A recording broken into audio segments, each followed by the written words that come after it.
এই শোন না, আমাকেও নে না খেলায়। হ্যাঁ খেলায় তো নেবো, কিন্তু আমাদেরকেও ফ্রুটি খাওয়া না। কিন্তু আমার পাপা তো একটাই ফ্রুটি কিনে দিয়েছে।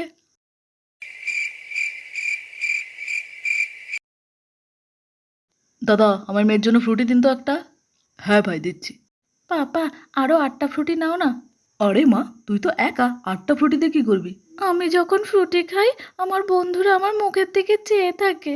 ওরা তো খুব গরিব, ওদের কাছে টাকা নেই। আর জানো তো ওরা ওই পাশের অনাথ আশ্রমটা আছে না, ওখানে থাকে। প্লিজ পাপা আর 8টা ফ্রুটি দাও না। ঠিক আছে দাদা, আর 8টা ফ্রুটি দিন তো। হ্যাঁ ভাই দিচ্ছি। এবার খুশি তো? এই শোন দেখ, তোদের জন্য আমি ফ্রুটি এনেছি। এই দেখ। ওয়াও ফ্রুটি। নে নে ধর, এই নে। তুই নে। এ ভাই নে। নে ধর। তুই নে। হুম। তুমিও কি ফ্রুটি খেতে ভালোবাসো? ভালোবাসলে ইয়েস লেখো, না হলে নো লেখো।